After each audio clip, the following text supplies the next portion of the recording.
Best health packages up to 80% discount. Tirumala Diagnostics.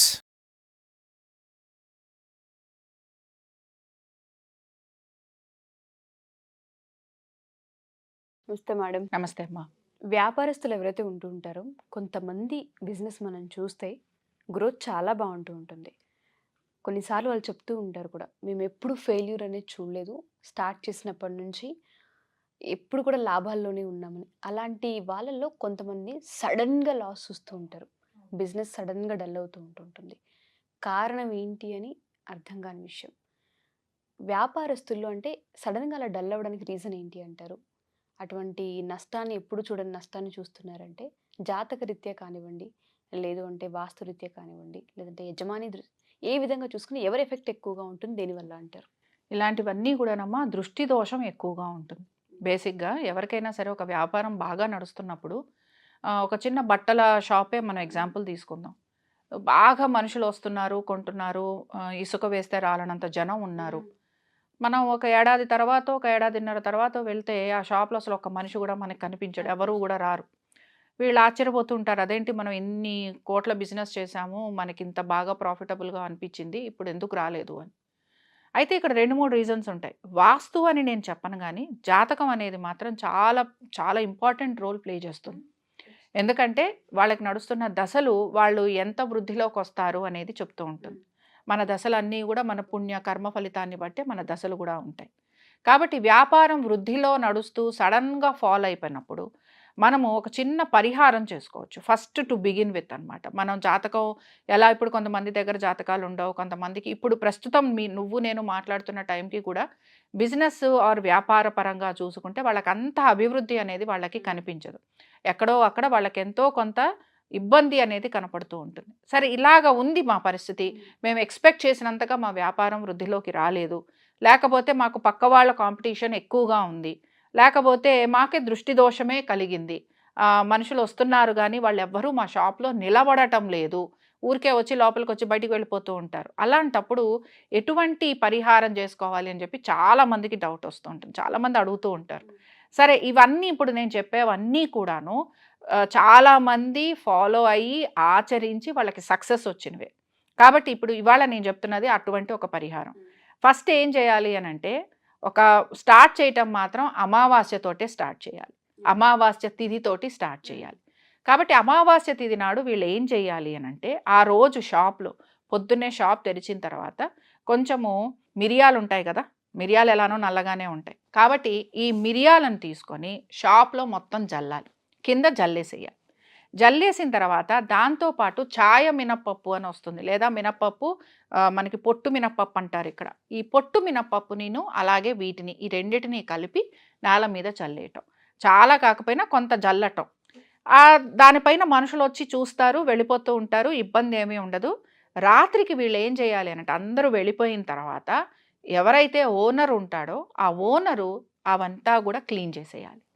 చేసేసి అదంతా collect చేసి వాళ్ళ షాపు పక్కన రైట్ హ్యాండ్ సైడ్ షాప్‌కి ఒక చిన్న గొయ్యిలాగా తీసి అందులో అవన్నీ వేసి పాతిపెట్టేయాలి. ఇది ఒకటి చేయాలి. అంటే అమావాస్య రాత్రికి ఈ పని చేయాలి. తర్వాత నెక్స్ట్ డే ఏం చేయాలంటే షాప్ అంతా నీట్‌గా తుడిపించుకోవాలి. అయితే దేంతో తుడిపించుకోవాలి? పటిక దొరుకుతుంది కదా! పటిక పౌడర్ చేసి పటికతోటి షాప్ అంతా తుడిపించుకోవాలి. ఆ తర్వాత ఏంటి అనంటే తుడిపించుకున్న తర్వాత వీళ్ళు ఒక గ్రీన్ కలర్ క్లాత్ ఏది మన మామూలు బ్లౌజ్ పీసెస్ గ్రీన్ కలర్‌వి దొరుకుతాయి కదా! ఆ గ్రీన్ కలర్ క్లాత్‌లో అశ్వత్థ వృక్షం అంటే రావి చెట్టు ఒక బదనిక అని దొరుకుతుంది. ఇది చాలా చాలా పవర్‌ఫుల్ అనమాట. ఎలాంటి నెగెటివ్ ఎనర్జీస్‌నైనా క్లియర్ చేసేస్తుంది. కాబట్టి ఈ అశ్వత్థ వృక్షం లేకపోతే రావి చెట్టు ఒక బదనిక తెచ్చుకొని దానికి కొంచెం ఇట్లా మన అగరబత్తి చూపించి ఈ క్లాత్‌లో పెట్టి దానిలో మళ్ళీ ఇంకొంచెం పటిక, పసుపు, కుంకుమ వేసి ఒక కాయిన్ వేసి దాన్ని మనం మూట కట్టేసి మన షాప్ బయట మనము పెట్టుకోవాలన్నమాట. ఇది ఉన్నంత వరకు దృష్టి దోషంతో సహా ఎవరైతే మనుషులు లోపలికొచ్చి బయటికి వెళ్ళిపోతున్నారో మనుషులు నిలబడటం, మీ సామాను అమ్ముడు పోవడం, అలాగే ముందర నడిచినంత బాగా బిజినెస్ నడవటం ఇలాంటివన్నీ కూడా మనం చూస్తాం. అయితే ఏంటంటే నమ్మకం ప్రధానం. రెండోది ఏంటంటే ఓనర్ ఖచ్చితంగా ఇది క్లీన్ చేయాల్సిందే. ఓనర్ క్లీన్ చేయాలి. ఎందుకంటే దృష్టి దోషం తనకుంది. అంటే ఓనర్ ఎవరైతే ఆ షాప్ ఓనర్ ఉంటారో వారికి ఉందన్నమాట. వారు గనక ఇలా చేస్తే ఖచ్చితంగా వారికి రిజల్ట్ వస్తుంది.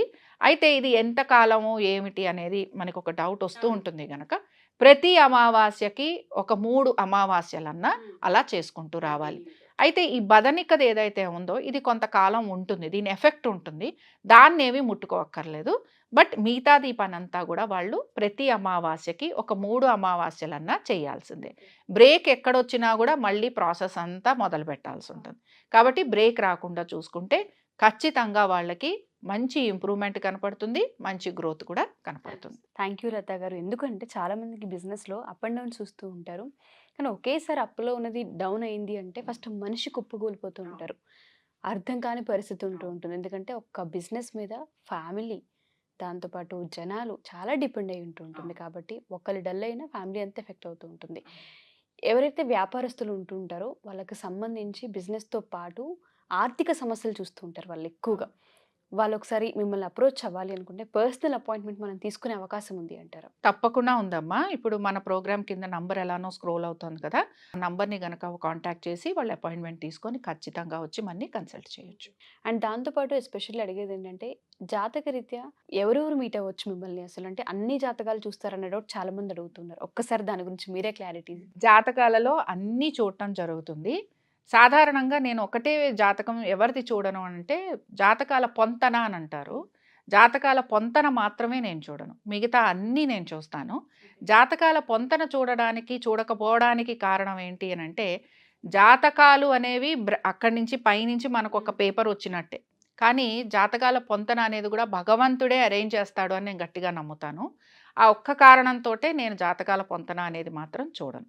మిగతావన్నీ చూస్తాను. అలాగే ముఖ్యంగా స్పెషలైజేషన్లో కూడా నేను ఈ మన బిజినెస్ చేసేవాళ్ళు ప్రొఫెషను, తర్వాత బిజినెస్, అలాగే హెల్త్, తర్వాత మ్యారేజ్ ఎప్పుడవుతుంది, పిల్లలు చైల్డ్ బర్త్, వాళ్ళకి ట్రీట్మెంట్స్ అవసరమా ఏంటి, ఇలాంటివన్నిటి మీద కూడా నాకు స్పెషలైజేషన్ ఉంది కనుక నేను వీటన్నిటి గురించి కూడా చాలా కూలంకుషంగా, చాలా క్లియర్గా, నిర్మోహమాటంగా కూడా చెప్తాను. Thank you ma'am. Thank you so much. నమస్తే. సో ఇప్పుడు లతా గారు చెప్పినట్టుగా ఎవరైనా సరే వ్యాపార రీత్యా కానివ్వండి, వివాహ రీత్యా కానివ్వండి, ఇలాంటి ఆర్థికంగా సంబంధించి, దాంతోపాటు చాలామంది పిల్లల గురించి కూడా అడుగుతూ ఉంటారు. ఇలా ఎవరికైనా జాతక రీత్యా ఒకసారి జంధ్యాల లత గారిని కలవాలి అనుకుంటే మీరు కింద స్క్రోల్ అవుతున్న కాంటాక్ట్ నెంబర్ని కాంటాక్ట్ చేస్తే లత గారి టీం మీకు పూర్తి వివరాలు అందిస్తారు. Thank you.